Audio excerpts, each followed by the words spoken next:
হাকিম থেকে কয়েকটি আয়াতে কারিমার সংক্ষিপ্তভাবে তাফসির করার এবং শোনার তৌফিক দিয়েছেন সেই রব্বুল আলামিনের শুকর আদায় করি, সকলে বলে আলহামদুলিল্লাহ। এতক্ষণ পর্যন্ত আমাদের সম্মানিত ইমাম সাহেব যে আলোচনা করতেছিলেন, আমিও এসে কিছু শুনেছি একটু। আলহামদুলিল্লাহ, তাওহীদের ব্যাপারে, সুন্নাহর ব্যাপারে অত্যন্ত গুরুত্বপূর্ণ এবং মূল্যবান আলোচনা করতেছিলেন। বর্তমান সময়ের আলোকে এগুলো অত্যন্ত গুরুত্বপূর্ণ, বিশেষ করে আমাদের দেশের আলোকে। তাওহীদ বুঝা, সুন্নাহ বুঝা, এটি আল্লাহ সুবহানাহু ওয়া তাআলা যদি কাউকে বিশেষভাবে রহমত না করেন, কারো উপরে আল্লাহ পাক যদি বিশেষ রহমত না করে, নেয়ামত দান না করেন, তিনি অনেক বড় আলেম হইতে পারেন, অনেক বড় স্বঘোষিত মুফতি হইতে পারেন, স্বঘোষিত ওলি হইতে পারেন, অনেক কিছু হইতে পারেন, কিন্তু তিনি তাওহীদ বুঝেন না, তিনি সুন্নাহ বুঝেন না। এই জায়গায় বিশাল সমস্যা আছে। এই জন্য ইমাম ইবনে তাইমিয়া রাহিমাহুল্লাহ, যাকে বলা হয় শাইখুল ইসলাম, শাইখুল ইসলাম বললে তার নাম বলা লাগে না, শাইখুল ইসলাম ইমাম ইবনে তাইমিয়া রাহিমাহুল্লাহ, তিনি বলেছেন যে অনেক মানুষ বড় আলেম হইতে পারে, বড় ফকিহ হইতে পারে, বড় মুফাসসিরে কোরআন হইতে পারে, বড় মুহাদ্দিস হইতে পারে, কিন্তু তিনি সাহিবু বেদাহ, পাশাপাশি তিনি বেদাতি। তিনি বড় আলেম প্লাস বড় বেদাতি, বড় মুহাদ্দিস প্লাস বড় বেদাতি, বড় মুফাসসির প্লাস বড় বেদাতি, বড় মুফতি প্লাস বড় বেদাতি। এটা আমার কথা না, এটা কার কথা? শাইখুল ইসলাম ইমাম ইবনে তাইমিয়া রাহিমাহুল্লাহর কথা।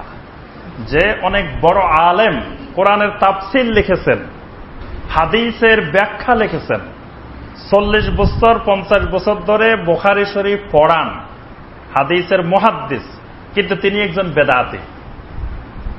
তাহলে বেদাত বুঝা, সুন্নাহ বুঝা, তাওহীদ বুঝা, শিরক বুঝা, এটি আল্লাহ রাব্বুল আলামিনের বিরাট নেয়ামত, নেয়ামতের ব্যাপার।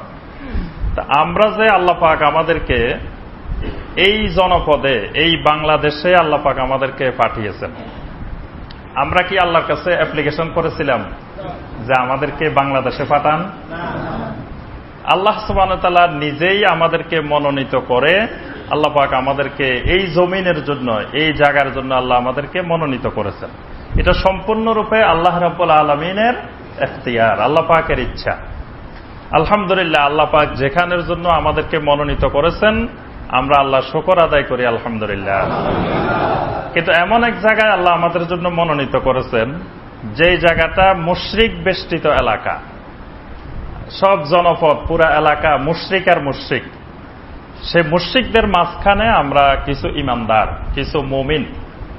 কিন্তু মুশরিকের মাঝখানে থাকতে থাকতে মুশরিকি অনেকগুলো চিন্তা চেতনা আমাদের মধ্যে এমন ভাবে ঢুকে গেছে, ইসলামের লেবাসে শিরকি চিন্তা চেতনা, ইসলামের লেবাসে মূর্তি পূজা, ইসলামের লেবাসে শিরিক, কবর পূজা, ইসলামের লেবাসে বিভিন্ন রকমের বেদাত, যেগুলোকে বেদাত হিসেবে চিহ্নিত করাও বড় বেয়াদবি।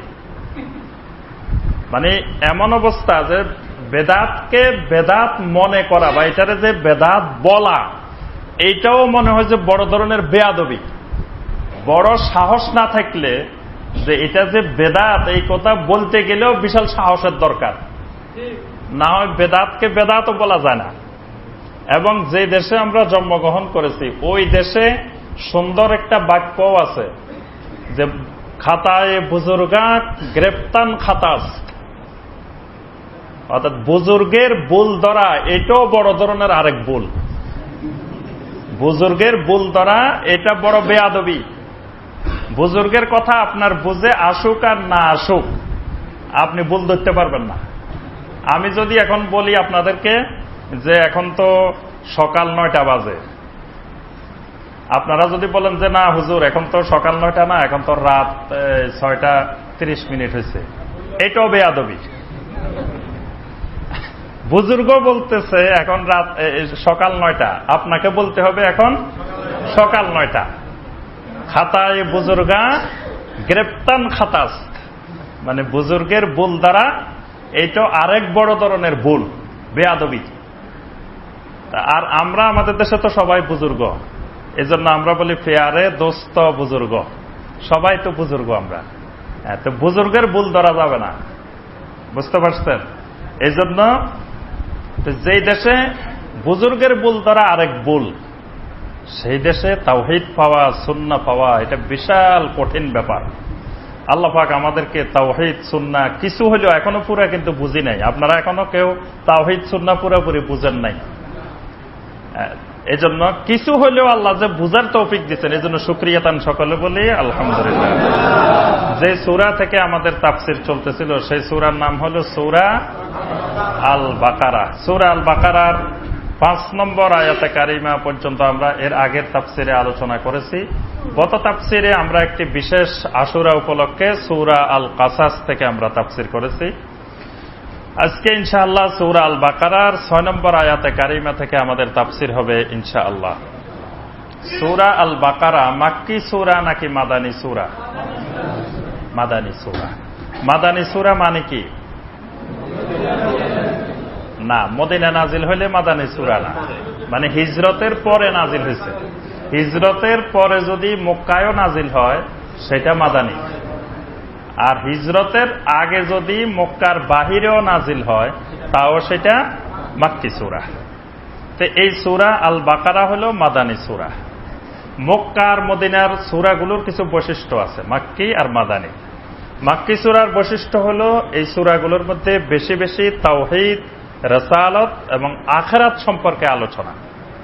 আর মাদানী সূরাগুলোর মধ্যে তাওহীদ, রিসালাত, আখিরাতের পাশাপাশি সেখানে আরো কিছু জিনিস পাওয়া যাবে, সেটা হলো মুনাফিকের আলোচনা।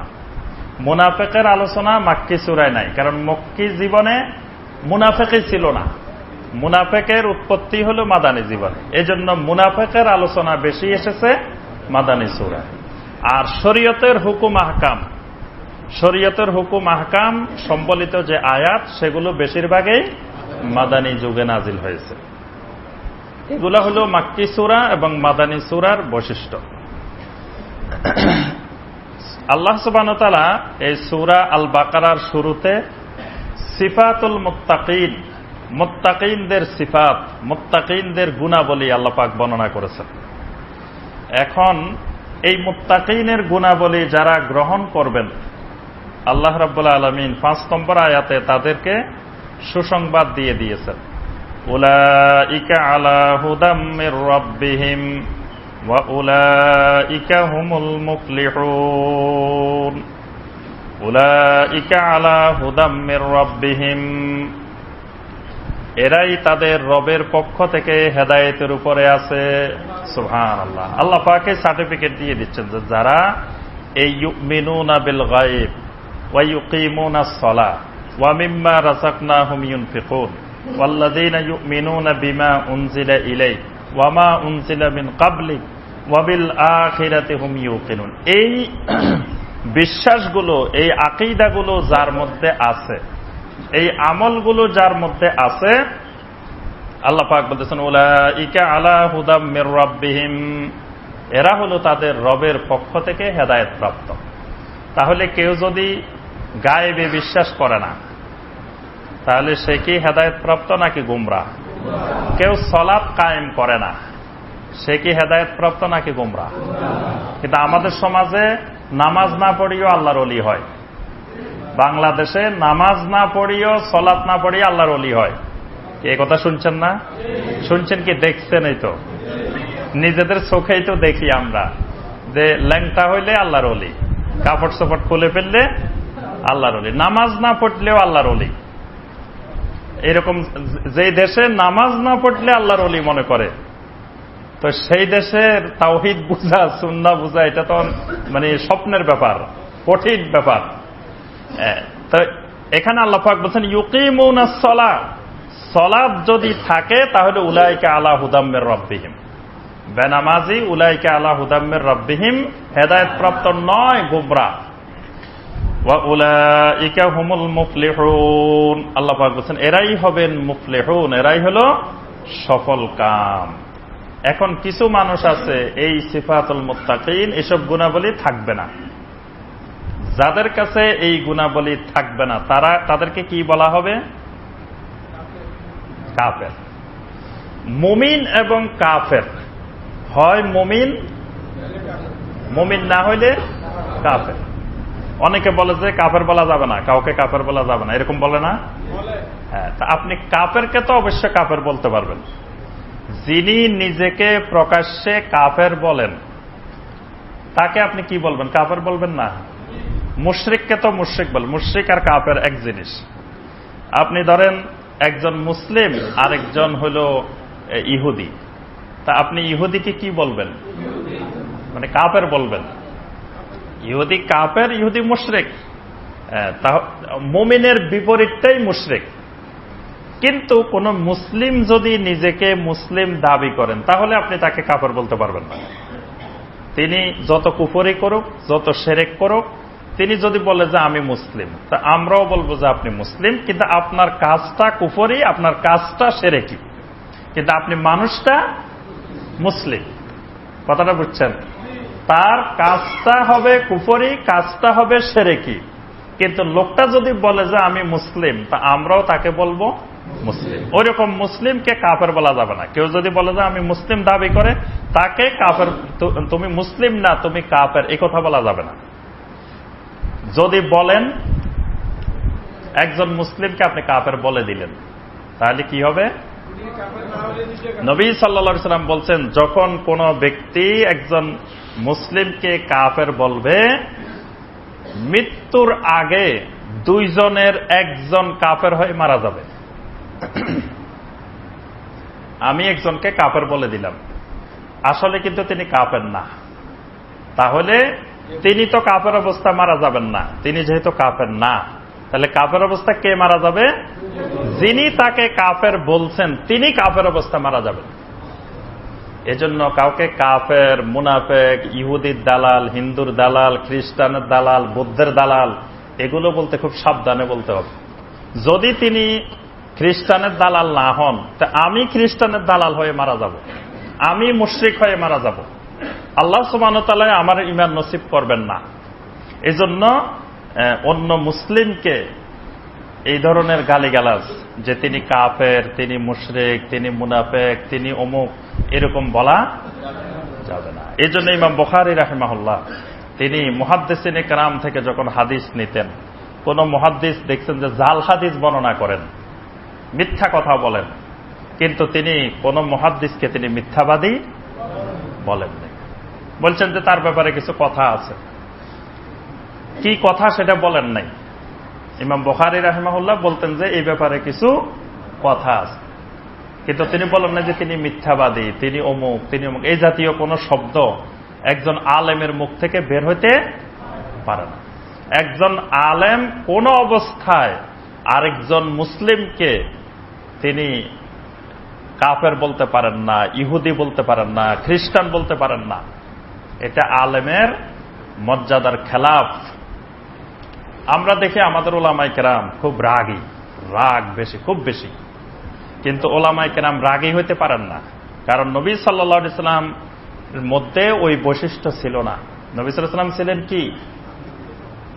ফাবিমা রাহমাতিম মিনাল্লাহি লিনতা লাহুম। ওলামায়ে কেরাম হবেন কোমল মেজাজের অধিকারী, নরম মেজাজের অধিকারী। এখন দেখা যায় আমরা যদি কোনো আলেমকে কোনো মাসালা জিজ্ঞাসা করি, আজকে সকালে একজন ভাই আমাকে বলতেছিলেন যে উনি মসজিদের ইমাম সাহেবকে কোনো মাসালা জিজ্ঞেস করলে জিজ্ঞাসা করার আগেই ইমাম সাহেব জ্বলে উঠে। মানে উনি মাসালা জিজ্ঞেস করেই বেয়াদবি করে ফেলছেন, মানে জিজ্ঞাসা করলেই গরম, জিজ্ঞাসা করলেই গরম। তাহলে ওলামায়ে কেরামের মেজাজ এরকম হবে না, কারণ ওলামায়ে কেরামের মেজাজ হবে নবী সাল্লাল্লাহু আলাইহি ওয়াসাল্লামের মেজাজের মতো, সাহাবায়ে কেরামের মেজাজের মতো। মসজিদে আসি দাঁড়ায় দাঁড়ায় এক লোকে পেশাব করে দিছে, আমাদের সামনে যদি মসজিদে এখন কোন লোকে পেশাব করে দেয়, এখানে আপনারা কি করবেন? নবী সাল্লাল্লাহু আলাইহি ওয়াসাল্লামের মসজিদ, মসজিদে নববী, যেখানে 1 রাকাত সালাত আদায় করলে আমাদের এই সরকার বাড়ি মসজিদের সালাতের চেয়ে কত গুণ? যে 1000 গুণ বেশি মর্যাদার অধিকারী এইরকম মসজিদ, বরকতময় মসজিদ, সেই মসজিদে আরো বসেও না, দাঁড়ায় দাঁড়ায় প্রস্রাব করে দিচ্ছে। নবী সাল্লাল্লাহু আলাইহি ওয়াসাল্লাম দেখতেছেন, সাহাবায়ে কেরাম ধমক দিচ্ছেন। নবী সাল্লাল্লাহু আলাইহি ওয়াসাল্লাম সাহাবায়ে কেরামকে বলেন যে থামো, তাকে ধমক দিও না, সে সুন্দর করে প্রস্রাব করে নিক। কারণ প্রস্রাবের মাঝখানে ধমক দিলে প্রস্রাব আটকে গেলে রোগ ব্যাধি হতে পারে, অসুস্থতা হতে পারে। দেখেন রহমতুল্লিল আলামিন কাকে বলে। প্রস্রাবের মাঝখান দিয়ে বাধা দেন নাই, ভালো করে প্রস্রাব করে শেষ করছেন। তারপরে নবী সাল্লাল্লাহু আলাইহি ওয়াসাল্লাম তাকে ডাকছেন, ডেকে বলছেন যে এটা তো মসজিদ, এটা ইবাদতের জায়গা, এটা পবিত্র জায়গা, এই জায়গায় তো প্রস্রাব করা যায় না। তখন এই লোক, আল্লাহু আকবার, নবী সাল্লাল্লাহু আলাইহি ওয়াসাল্লামের এইটাই দাওয়াত, এই কথাই লোকটার অন্তরের মধ্যে এমন ভাবে তাসির করছে, অন্তর গলে গেছে। সুবহানাল্লাহ। লোকটা বলল যে আমি এতদিন মুহাম্মদ সাল্লাল্লাহু আলাইহি ওয়াসাল্লাম সম্পর্কে যত কিছু শুনছি, আসলে সব কিছু আমি মিথ্যা কথা শুনছি, উনি রাহমাতুল্লিল আলামিন। সুবহানাল্লাহ। সাথে সাথে ইসলাম গ্রহণ করছেন। এইরকম দাওয়াতে মানুষ দলে দলে ইসলামে আসছে। এরকম ওই ধমক দিয়ে মাসালা জিজ্ঞেস করলে দৌড়াই, তারপরে গরম হয়ে মানুষকে বিতাড়িত করে, কঠিন মেজাজের অধিকারী হয়ে আম্বিয়া আলাইহিমুস সালাম, সাহাবায়ে কেরাম তারা কিন্তু দাওয়াত দেন নাই। তাহলে ঈমানের বিপরীতে যারা এই কার্যক্রম, ঈমানের বিষয়গুলো গ্রহণ করবে না, তারা হলো কাফের। আল্লাহ পাক প্রথমে সিফাতুল মুত্তাকিন বর্ণনা করে, এরপরে আল্লাহ পাক সিফাতুল কুফফার বর্ণনা করেছেন। সিফাতুল কুফফার কি?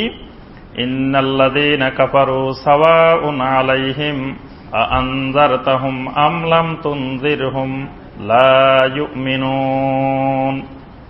রব্বুল আলামিন বলেন, ইন্নাল্লাযীনা কাফারু, যারা এসব বিষয় অস্বীকার করে, সাওয়াউন আলাইহিম আনযারতাহুম আম লাম তুনযিরহুম, তাদেরকে আপনি ভীতি প্রদর্শন করুন আর নাই করুন, সাওয়াউন আলাইহিম, দুটি তাদের কাছে সমান, লা ইউমিনুন, তারা কখনো ঈমান আনবে না। সুবহানাল্লাহ, তারা ঈমান আনবে না। আল্লাহ পাক বলে দিচ্ছেন যে যারা গায়েবে বিশ্বাস করে না, যারা সালাত কায়েম করে না, যারা যাকাত আদায় করে না, যারা আসমানি কিতাবের প্রতি বিশ্বাস করে না, যারা আখিরাতের প্রতি ইয়াকিন নাই, তাদেরকে আপনি যত আখিরাতের ভয় দেখান, তারা তো আখিরাতে বিশ্বাসে করে না। তাদেরকে ভয় দেখানো আর না দেখানো দুইটাই সমান। এটা হলো কুফফারের বড় বৈশিষ্ট্য। খাতামাল্লাহু আলা কুলুবিহিম ওয়া আলা সামিহিম ওয়া আলা আবসারিহিম গিশাওয়া ওয়া লাহুম আযাবুন আযীম। আল্লাহ রাব্বুল আলামিনের কিছু সিফাত আছে, সিফাত। এই সিফাত সম্পর্কে আকীদা স্পষ্ট থাকতে হবে, ভালোভাবে বুঝতে হবে। আল্লাহ সুবহানাহু ওয়া তাআলার সিফাতের প্রতি আমাদের ঈমান কেমন হবে? আল্লাহ পাক যেভাবে সিফাতগুলো বর্ণনা করেছেন, সেই আক্ষরিক অর্থে, মানে শাব্দিক অর্থে সিফাতকে বিশ্বাস করতে হবে। সিফাতগুলোর কোনো ব্যাখ্যা, বিশ্লেষণ, ধরন বর্ণনা করা যাবে না। ইমাম মালিক রাহিমাহুল্লাহ যে কথাটা বলছেন, এটাই হলো সিফাতের ব্যাপারে সুন্দর একটি বাক্য, আমাদের আকীদা। সেটা হলো আল ইস্তাওয়া মা'লুমুন ওয়াল কাইফু মাজহুলুন। আমাদের আহলুস সুন্নাহ ওয়াল জামাতের আকীদা হলো সিফাতগুলো মালুম, আল্লাহ পাক যেভাবে বলছেন সেভাবে আমরা জানতে পারতেছি। যেমন আল্লাহ পাক বলতেছেন, খাতামাল্লাহু আলা কুলুবিহিম, আল্লাহ পাক তাদের অন্তরে মোহর মেরে দিয়েছেন। আল্লাহ পাক মোহর মারেন, তাহলে আল্লাহ মোহর মারেন কেমনে? এ ধরন আমরা জানি না। ওয়াল কাইফু মাজহুলুন, আল্লাহ বলছেন খাতামাল্লাহু আলা কুলুবিহিম, আল্লাহ পাক নিজের সাথে খাতামকে সম্পর্ক করছেন। কোন আয়াতে বলছেন তাবা আল্লাহু আলা কুলুবিহিম, আল্লাহ পাক তাদের অন্তরের উপরে মোহর মেরে দেন, ছাপ দিয়ে দেন।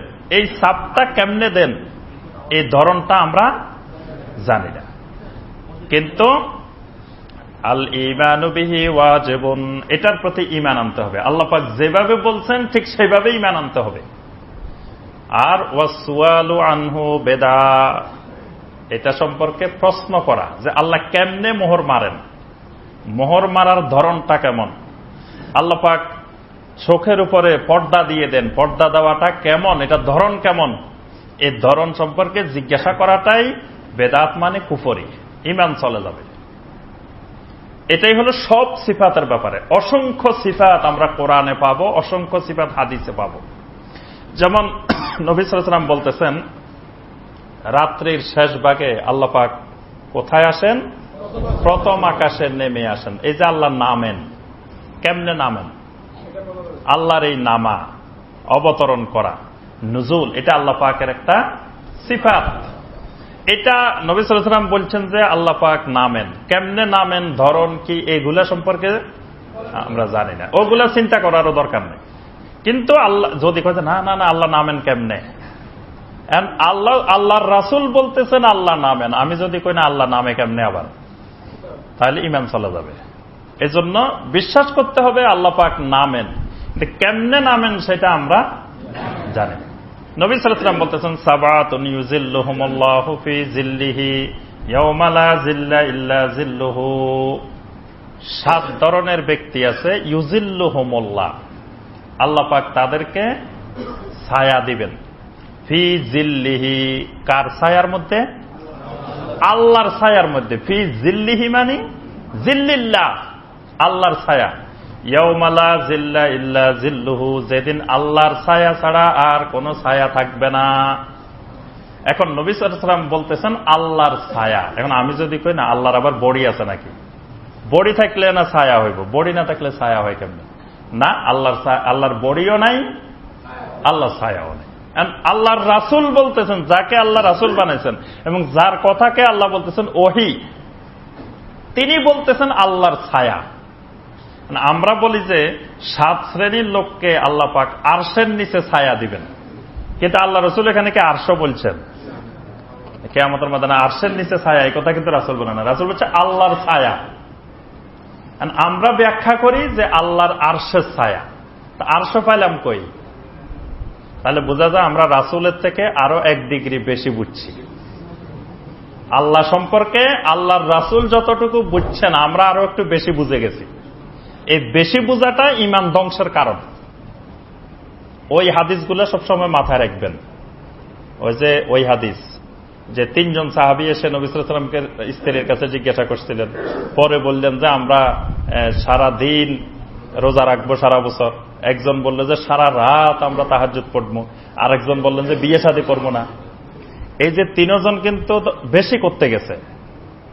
3 জনে নফল নামাজ, তাহাজ্জুদের নামাজ একদিনও যদি জীবনে না পড়তেন তো কেউ জাহান্নামে যাবে? কেউ জীবনে একদিনও তাহাজ্জুদ পড়ে নাই। এই লোক কি তাহাজ্জুদ না পড়ার কারণে জাহান্নামে যাবে?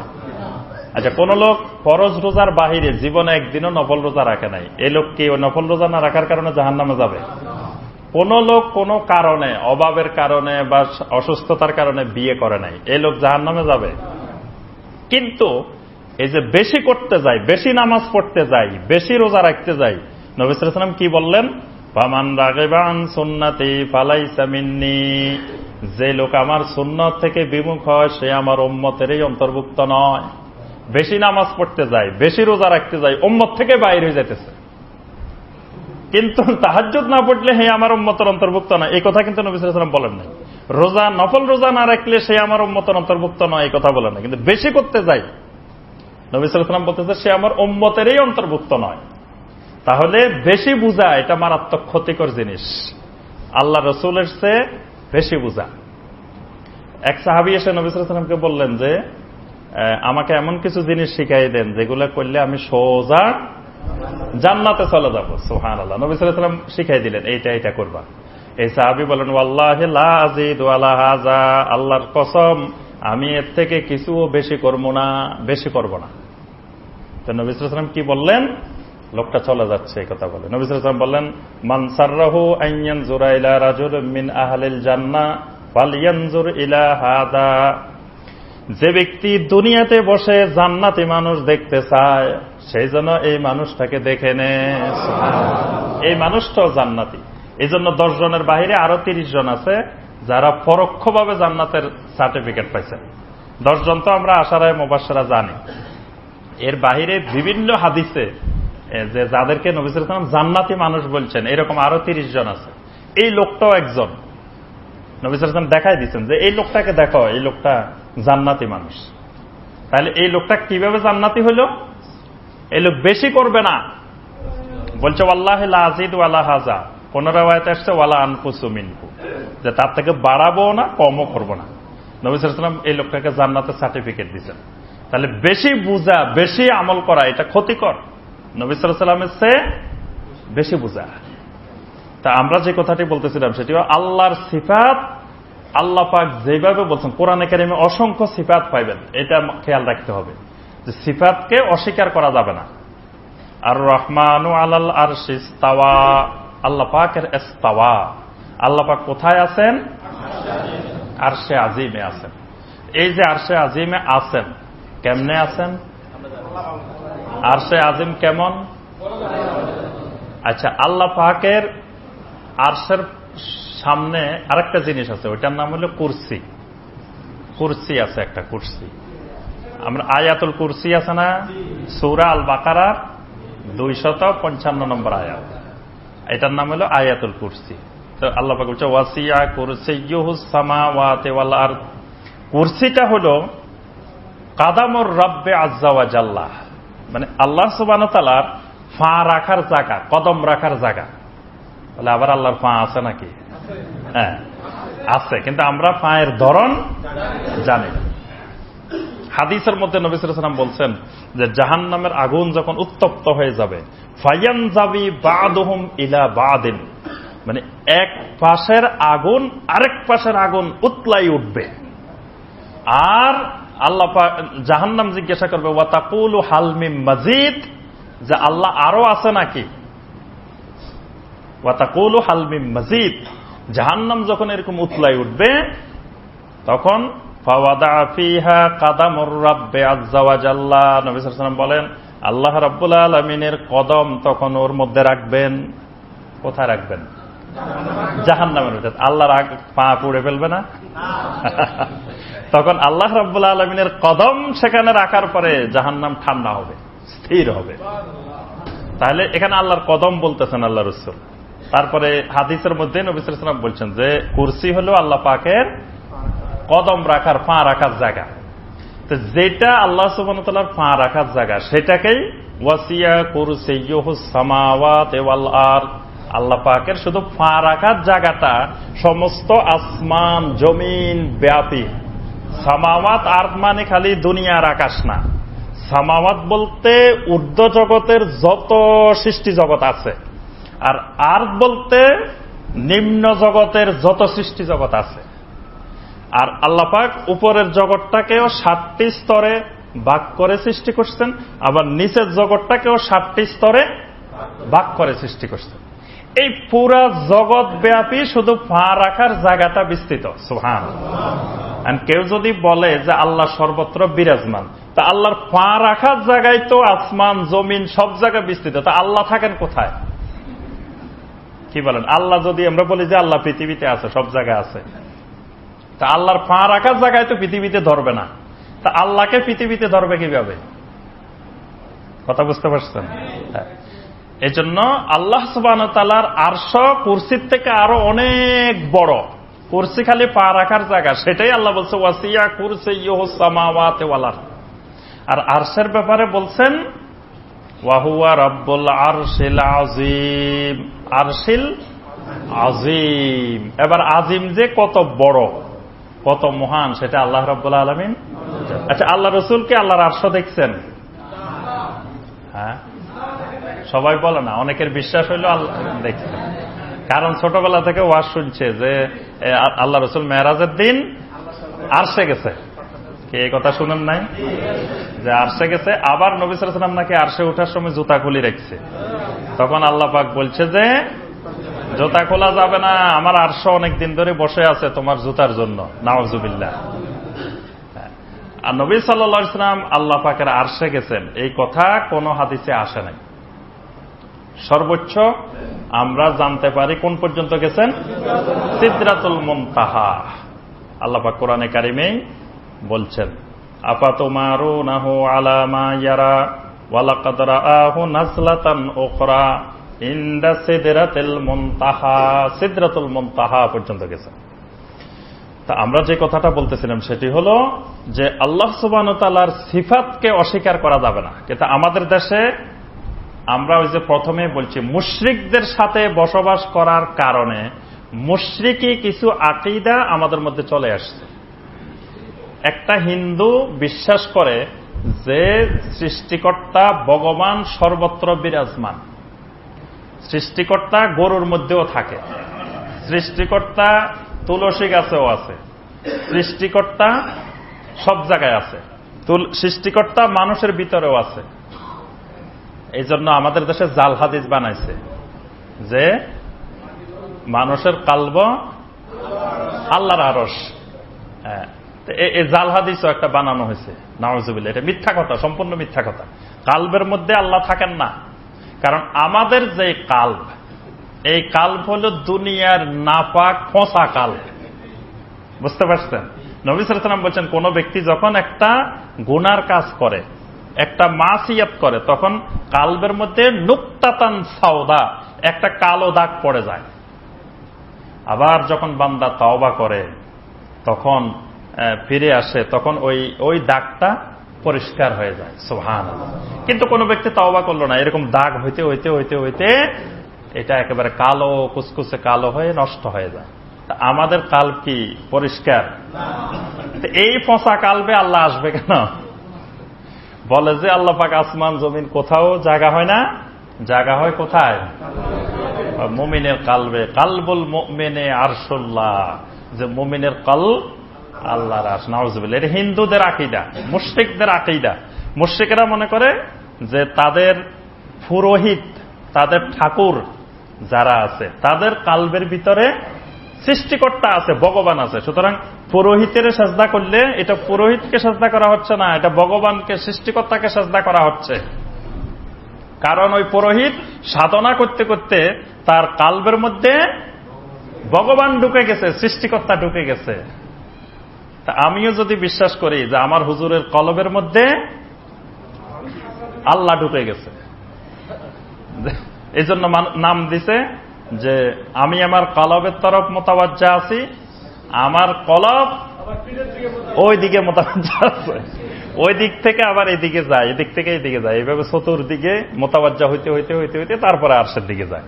তো সুতরাং পীর সাহেবের যার কলবের দিকে আপনার কলব মোতাবাজ্জা, তার কলব, তারা যদি সাজদা করেন, তা আপনি তো তাকে সাজদা করতেছেন না, আল্লাহকে সাজদা করতেছেন, কারণ তার কলবের মধ্যে আল্লাহ আছে। বুঝতেন? এই জন্য যে আমাদের দেশের একজন প্রখ্যাত বড় একজন পীর সাহেব বলছেন যে আরশে যায় দেখবেন যে আল্লাহ আমার সুরতে বসে রয়েছে। নাউজুবিল্লাহ। যে আল্লাহ আমার সুরতে বসে আছে, তখন তো আপনারা যে চিন্তার মধ্যে পড়ে যাবেন যে কিরে আমাদের হুজুরে কেবলা এখানে আবার আরশে বসে রয়েছে। না, আমরা নাম বলবো না কে বলছেন, হ্যাঁ, আমরা কারো নাম আমরা এখানে বলি না। তো আমরা যে বিষয়টি বলতেছি সেটি হলো এই যে আল্লাহ উনার আকৃতিতে বসে আছে কেন? যে আল্লাহ তার কালবের ভিতরে ঢুকে গেছে, এটা হলো হিন্দুদের আকীদা, মুশরিকদের আকীদা, যে আল্লাহ মানুষের কালবে ঢুকে, গরুর মধ্যে ঢুকে। এই জন্য আপনি গরুকে পূজা করবেন, আল্লাহকে পূজা করবেন। তারপরে অন্যান্য কিছুর ভিতরে, গাছের মধ্যে ঢুকে, সব জায়গায় ঢুকে। কিন্তু মুসলিমও এখন বিশ্বাস করে যে আল্লাহ, আবার কোরআনের আয়াত দিয়েও দলিল দেয়। সবচেয়ে আশ্চর্যজনক হলো এক সময় পৃথিবীতে শিরক আর বেদাত করা হয়তো দলিলবিহীন, আবার পরবর্তীতে এসে কিছু ওলামায়ে কেরাম শিরক বেদাতকে কোরআন দিয়ে দলিল বানাই দিল। মানে কোরআনে কারীমের আয়াত বুঝাতে চাচ্ছে একটা, এটাকে বিকৃত ব্যাখ্যা করে বুঝাই দিল আরেকটা। যেমন কোরআনে কারীমে কিছু আয়াত আছে, সে আয়াতগুলোকে বলা হয় আয়াতে মাইয়া। মাইয়া, মাইয়া আরবি ভাষার একটি গুরুত্বপূর্ণ পরিভাষা। ইমাম ইবনে তাইমিয়া রাহিমাহুল্লাহ এই মাইয়ার উপরেই প্রায় 40-45 পৃষ্ঠা উনি আলোচনা করছেন ফতোয়ার মধ্যে, শুধু মাইয়া। এটা এই শব্দটা মনে রাখবেন, মাইয়া। মাইয়া মানে সঙ্গে থাকা, সাথে থাকা। মা থেকে, মা মানে সাথে, সঙ্গে। যেমন যখন নির্বাচন আসে আমাদের দেশে, অমুক ভাই এগিয়ে চলো, আমরা আছি তোমার সাথে। এই যে তোমার সাথে আছি, তার অর্থ কি আমরা সবসময় তার সাথে লেগে থাকি? হ্যাঁ হ্যাঁ, মানে সবসময় আমাদের সাপোর্ট, আমাদের সমর্থন তোমার প্রতি আছে, এটাকে বলা হয় মাইয়া। এজন্য দেখবেন যে এখানেও আসবে, এখানে মুনাফেকেরা তখন যখন তাদের শয়তানদের সাথে মিলত তখন বলতো ওয়া ইদা